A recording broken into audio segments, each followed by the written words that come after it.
Today at Manchester Theatres, I am joined by the lovely Kate Tydman, who is currently touring in Quadrophenia of Mod Ballet, and it's coming to the Lowry from the 15th of July. Now, Kate is an actor and a dancer who has worked across stage, screen, and television in shows such as The Mousetrap, Joseph in His Technicolor Dreamcoat, Evita, Mary Poppins, Cats, Macbeth, Great Expectations, Doctor Who, Death on the Nile. I mean, the list just goes on. So we're in great company today as we head back to the swinging 60s to learn all about the mods and the rockers. So, Kate, thank you so much for joining us today. And yeah, I'm excited to learn all about this because it started as an album written by Pete Townshend from The Who, which inspired a film, which has inspired this ballet. So tell us the story. What do we need to know? Well, thanks for having me. So it's had Quadrophenia has had multiple lives so far, and this is the latest one, a mod ballet. I think Pete tells us that he's always loved ballet, and when they did a reorchestration of it for the Royal Philharmonic Orchestra, I think they suddenly saw it as a ballet, as the potential to be transformed into a ballet. And here we are.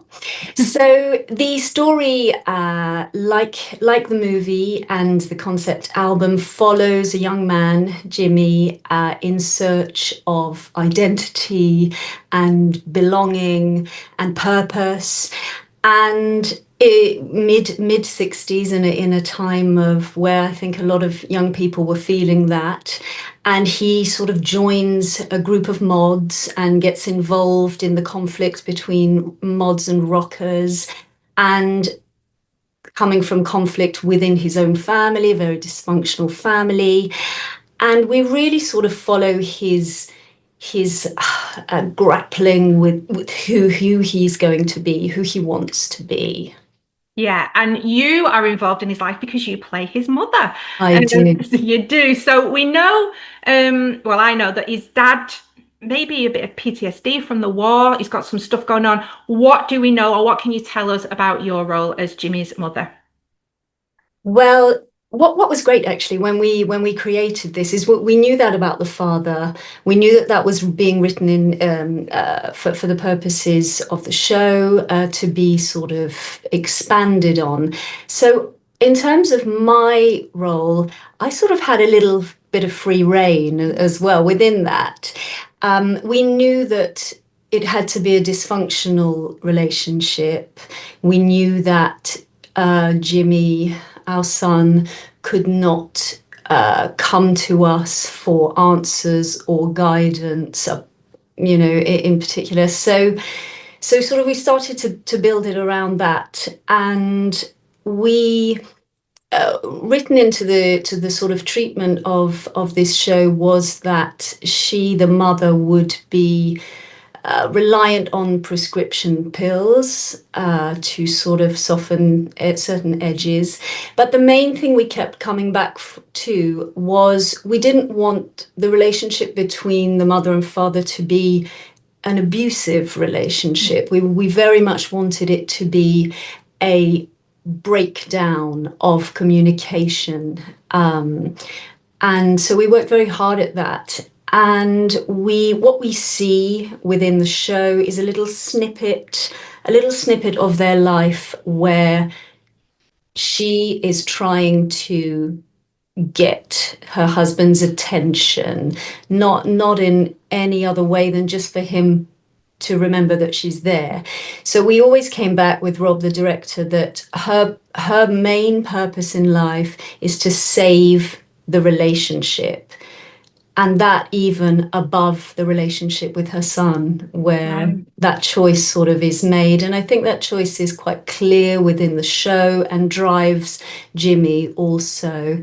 But we had fun sort of coming up with the character. I like to think that she may have been sort of the belle of the area, and had her pick of who she were to marry, and had dreams of maybe becoming a film star or something, I think that came from, I have wonderful books from my grandmother from around this time where she used to get an annual of all the Hollywood actors and all these photos. So I sort of started to delve into that, into the idea of pre-war also, what those dreams would have been like for Mm. someone like this young girl. And that sort of informed sort of how hold my cigarette in the show, or how I sit on that couch. I like to think, for me anyway, as the actor, that there maybe once was glamour to her, and it's somewhere in there, but it's faded. That's amazing because I was going to ask that because Jimmy, we see like depending on who he is or the situation, he brings out different personality archetypes, whether it's, you know, the tough guy or the romantic or the kind of crazed kind of. Um, so I was going to say, like, if she wasn't just the mother or the wife, who would like your character be? So you're touching on that there. So that's really interesting to hear that. I think so. I think that's the really special part within this story, is that we see physically, Okay. we see the four facets of Jimmy's character. We see the tough guy, the romantic, the lunatic, and the hypocrite. And that is really sort of what drives the play, is those moments interacting with him. And yes, I think that, well, I certainly think that I think Jimmy probably takes more after his mother than he does his father. I like that idea, and I think that's why he doesn't really fit in at the factory, or he doesn't fit in where his father would like him to be heading. And so I would say she, the mother, probably has the romantic within her also, and that is where, why she's so desperate to save this marriage, why she's so desperate to find the man that she fell in love with, who she's lost to the post-traumatic stress. And so I'd say she definitely has the romantic. I would say she has maybe the coward. I would call one of her facets the coward, where she has not been able to stand up for her son being different. Yeah. I would say that. I'd maybe say I'd call the maybe one of her facets could be a faded beauty queen who sits and observes her and goes, "Oh, you should do this," and then mm, something like the cynic, or the bitterness as well. I think she has definitely become closed in and disheartened, really, and so much so that she can't even help her own son or see that anymore. Yeah, it's interesting. It's so interesting listening to you talk about it. I love it. And of course, Jimmy's story leads him to Brighton Beach, where kind of the fiction of the story meets fact. You know, there was this big explosion, this big riot on Brighton Beach between the mods and the rockers. So for people who weren't of the era, what is it that they were fighting about? It was like a culture clash almost, wasn't it? Yeah, it was. I mean, the sort of the first thing people talk about is, oh, the style. Style was a huge part of Yes. it. The Yeah. mod style versus the rocker style, and they got very defensive of those things, and very. Um, but I think deep down, it comes down to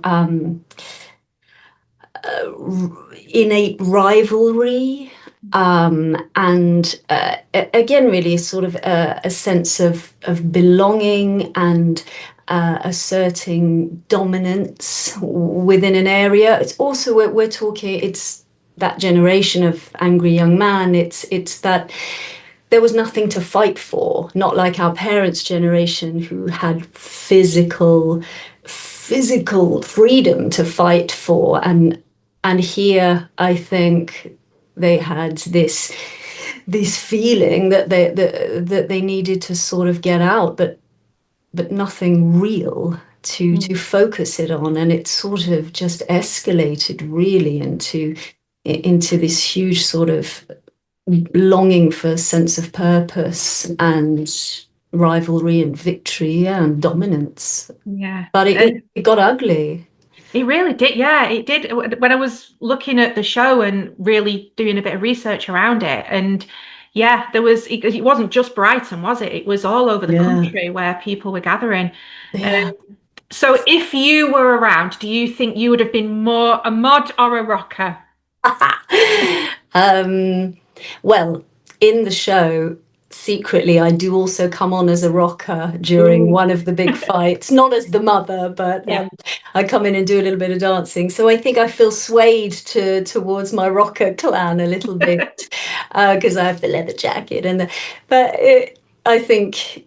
Yeah, I think maybe I would have been a rocker. I've never sort of been. I'm not massively into my style, so maybe I'll leave that for the mods, and I'll Yeah. stick with the leather.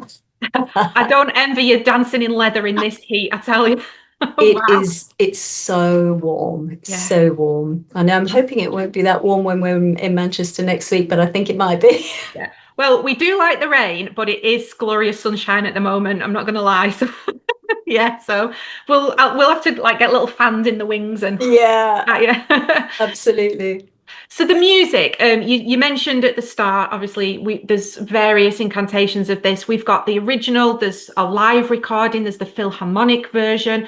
Have you got your own arranged version for this, or what can we expect with We music? have, yes, so it was reorchestrated by Pete's wife, Rachel, Oh, wow. and it's huge. It's a big orchestral version. It's really beautiful and it's loud, and I think that's a obviously, and it had to be a huge part of the piece, really. And it resonates with people. They come out and they're like, "Oh, it's so sort of enormous, the impact of the music." And we're lucky for sort of my section that I do with the father. We Rachel did us a special orchestration just for that Wow. part. So we sort of feel like that was made and rewritten just for us for this production. So I play the mother, and my actual real life husband plays my husband in the show. Oh, wow. I love Yeah, that. yeah. So it's a family affair. Yeah, definitely. And the whole thing just, I've watched the trailer and the whole thing just looks like this visual, like spectacle. I'm assuming it's when they're on the beach, but I've seen one bit when you're kind of all on a platform that does that. And like, it's like the waves are, but it's like the actors are just like an extension of the screen. It's a cinematic marvel, isn't it? There's so much going on. It really is. It's a feast for the eyes. Yeah. It really is. And I don't think that we realized that in rehearsals until we knew there would be projection, and we had seen a bit of video, and as they do, they kind of talk to you about it. But it's not until we got into the technical rehearsals that suddenly we were sort of, take times where you come out into the auditorium and you have a little look, and it was like, whoa, this is something else. Yeah, it's the projection work, the way they've designed it is breathtaking, I think, and really, really moving. And again, just another character in this whole play. It's really something else. It is. It's something to look forward to for sure. I'm a bit excited about this one. So, the 60s, we've got so many iconic things, whether it's the music, the fashion, the civil rights, the festivals that went on. Having immersed yourself in everything 60s, what is it that you kind of love the most about it? Do you know, I have a soft spot for the 60s. Last year, I was part of a play in London, and that was based in the 60s as well. Although it was very different. It was in based in New York in the 60s, and amongst the super rich, and very different to sort Yeah. of heading to the working class. But I just think it's a period of time where sort of freedom was real, and you know it it's hard. Obviously, I didn't live through it, but it's tangible because my parents, they were born in 40 and 41. So in the 60s, they were in their mid-20s. So it was real for them. It was character forming for them. And I think so. I've sort of heard a lot about that time, and funnily enough, they always say to me, it often comes back to the influence that music had on people and how music changed and was just exploding really at that time. So I think that for me is always something that, even more than the fashion and sort of the idea of how music really was starting to develop and have a huge influence on people's lives. And yeah, and when I talked to them, I actually, before this interview, I said to my dad, if you could just summarize the 60s for me. He just said, freedom. I was like, oh, okay, Yeah, I that's like great. it. Yeah, I like I it like that. too.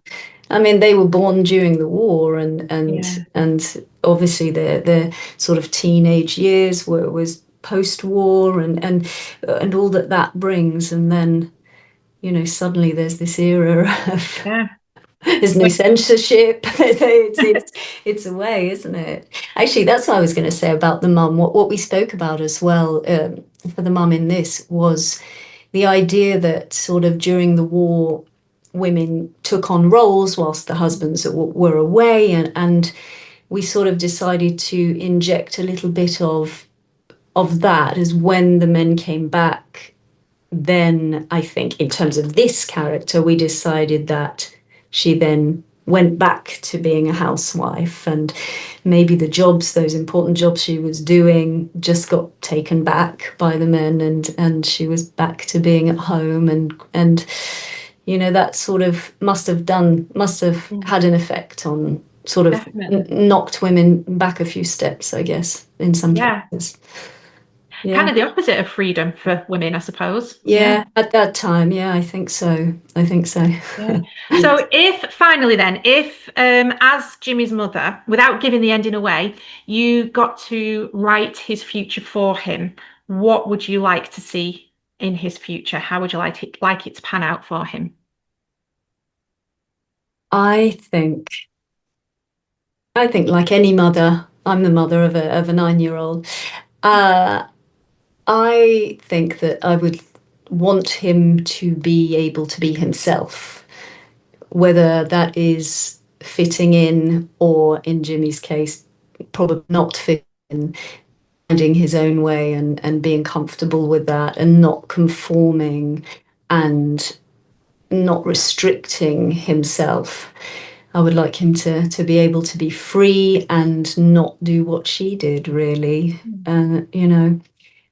But she could never say that to him. No. And that's the sad part of it, really. I think she probably would want that deep down, but the loss of communication and relationship has gone too far. So Yeah. it's not happy. My son came to watch it, and obviously Yeah. he's seeing his parents, in this quite unhappy scene, and he came out and he said, "Oh, I had tears because it was really sad. But I know you two are not like that."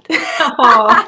So no, we're not. But it is sad. But Yeah, it is. And it's an ambiguous ending as well. So absolutely, yeah, absolutely. You'll leave the theatre thinking and yeah, pondering, I guess, which is a brilliant gift for any show to give, isn't it? That you don't absolutely. stop thinking when you leave.